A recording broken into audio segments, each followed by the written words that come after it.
Welcome to this deep dive. Our goal, as always, is to get you up to speed with essential knowledge efficiently. Today, we're looking at the absolute foundation of information security management systems, or ISMS. That's right, ISO/IEC 27000. You can think of it as the main overview and the dictionary for the whole subject. Exactly. And our mission today is to unpack the first three clauses of this standard. That's the scope, the references, and the key terms. We want you to get the fundamentals without, getting lost in all the documentation right away.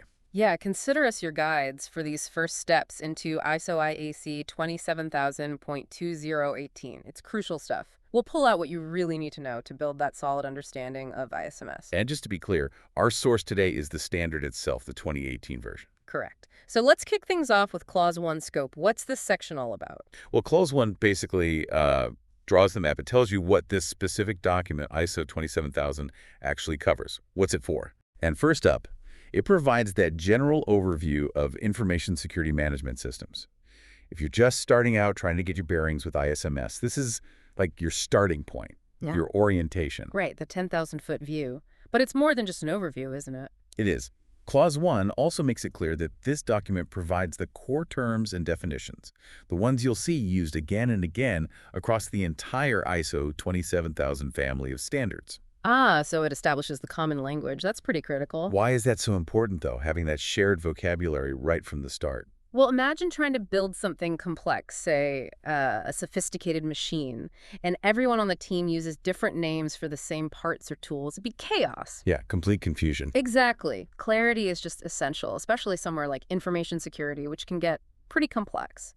These definitions make sure that when, say, due to 7001 or 27005 talks about risk or control, everyone's on the same page. They're using the definition from here, from 27000. Okay, that makes total sense.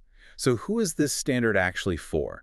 Does Clause 1 say who should be reading this? It does, and it casts a really wide net. It specifically says it applies to all types and sizes of organizations. All types. So, Yeah, whether you're a huge multinational bank or a small nonprofit handling donor details, or even a government department.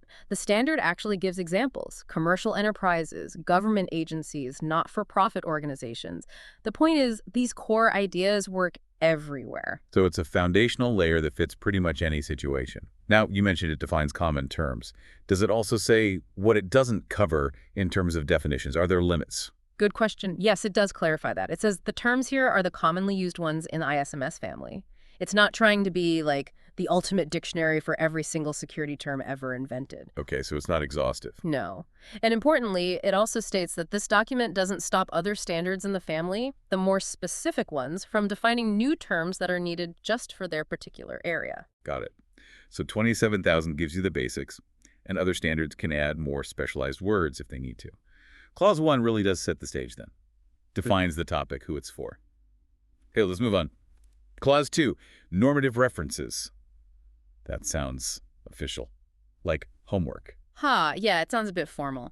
Basically, a normative references section in any standard lists other documents that you absolutely must consult and follow if you want to correctly apply that standard you're reading. Okay, so it's like a required reading list. To use this standard properly, you also need these specific documents. That's a good way to think about it. Mandatory cross-references. Now, here's the interesting bit about ISO 27000. Oh. Clause 2 in the 2018 version states very clearly, there are no normative references in this document. Wait, what? None. So you're saying this standard, unlike maybe some others, doesn't force you to go and read any other specific ISO documents just to understand or use this one? Exactly that. ISO/IEC 27000, this overview and vocabulary standard, it stands completely on its own in that respect. You don't need any other specific standard open next to it to get what it's saying. Wow. That's actually really helpful to know, especially if you're new to this. It makes it less daunting, right? It really does. It simplifies things quite a bit when you're just starting to navigate the whole ISMS world. Okay, that's a key takeaway then. Yeah. Standalone document, right. That brings us smoothly to Clause 3, terms and definitions. We already touched on why the common language is important, but let's really dig into this clause. Why is it so fundamental? Well, in any technical field, you absolutely need everyone speaking the same language, right? Clause 3 is where that happens for ISMS. It lays down that vital foundation. Without agreed definitions, you get ambiguity, you get misunderstandings. And probably less effective security in the end. Precisely. It's about setting the rules for the language we use when we talk about anything in the ISMS standards, a shared glossary. Makes sense. And, to help with this beyond just this one standard, ISO and IEC actually maintain these big online databases for terminology. Clause 3 mentions them and gives the URLs. Oh, that's useful. What are they?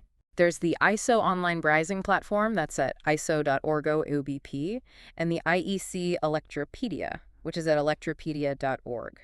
They're great resources if you bump into a term in any ISO or IEC standard and need to check its official definition. Fantastic. We should put those links somewhere for people. Okay, but Clause 3 itself in this standard has its own list of definitions. Quite a few, actually. It does. To make this practical, maybe we could pick out a few really key ones. Explain what they mean. Yeah, absolutely. Let's make it concrete. Where should we start? How about access control? It's listed as 3.1. Okay, 3.1 access control. What's the official definition? The standard says means to ensure that access to assets is authorized and restricted based on business and security requirements. 3.56. Right. So in plain English, what does that actually mean day to day?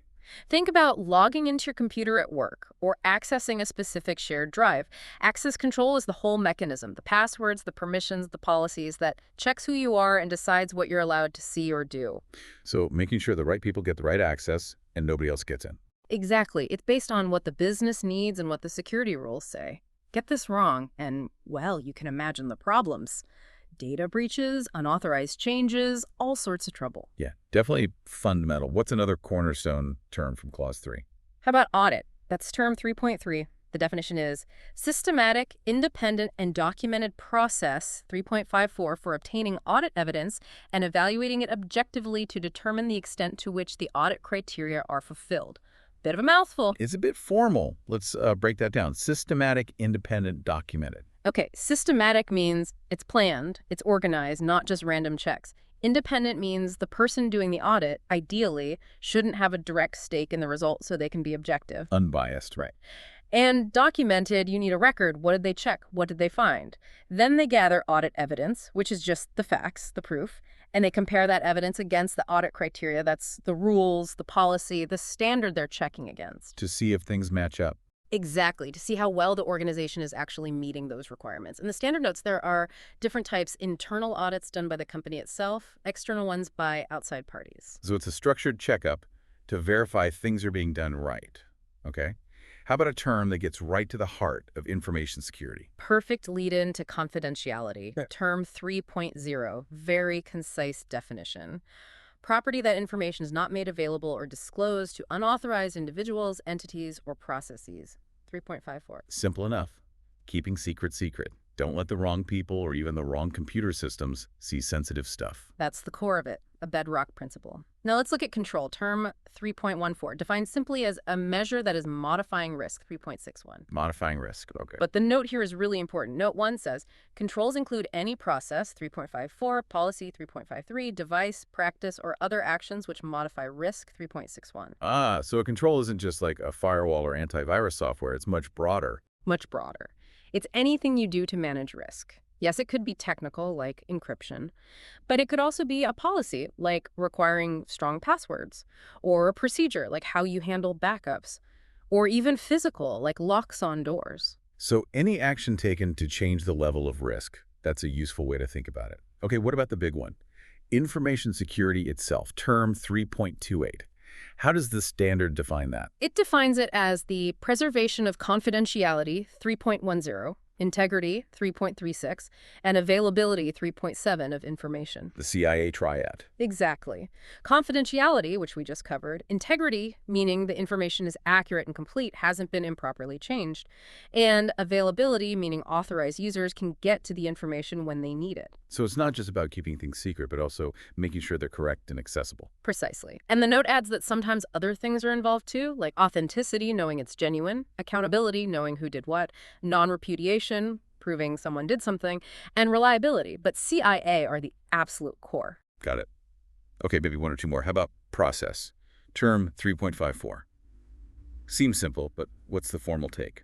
The definition is a set of interrelated or interacting activities which transforms inputs into outputs. Right, a series of steps that take something in and produces something else out. Yeah, think about almost anything an organization does repeatedly. Hiring someone new, paying an invoice, updating software. Each one takes inputs like a job application or an invoice or code and follows steps to produce an output.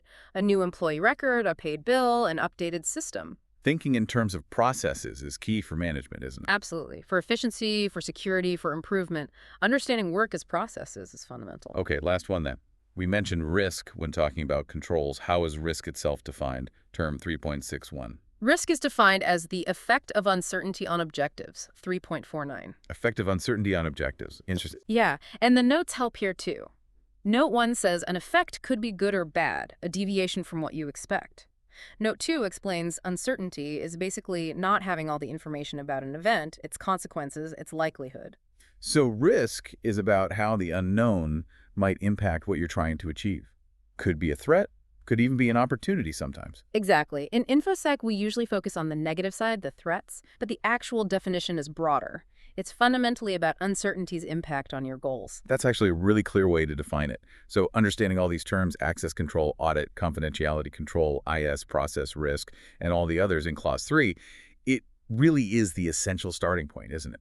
It absolutely is. It's the shared vocabulary. Without mastering this, trying to understand or implement the rest of the ISO 27000 series is going to be much, much harder. It's the bedrock.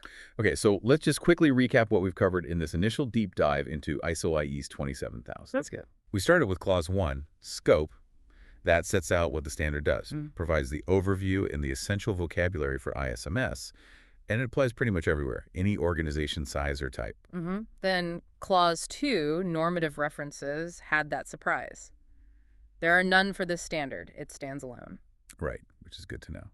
And then Clause 3, terms and definitions, which we just spent time on, it gives us that crucial common language, defining key concepts like access control, audit, confidentiality control, information security itself, process, and risk. Exactly. And having a solid grip on these first 3 clauses really does give you a massive advantage. It clears up potential confusion right from the start and lets you understand the more detailed standards like 27-01 or 27-02 much more effectively. So here's something for you, the listener, to think about. Now that we've unpacked some of these core definitions, confidentiality, risk, control, how, having a clearer shared understanding of just these terms actually improve the conversations, the planning, the strategy within your own team or organization when you're talking about information security? That's a great question. How does better vocabulary lead to better security outcomes? Something definitely worth pondering. We really encourage you to maybe look deeper into the 27000 series now, starting with this foundation, and think about how these concepts apply directly to what you do. Thanks for joining us for this deep dive.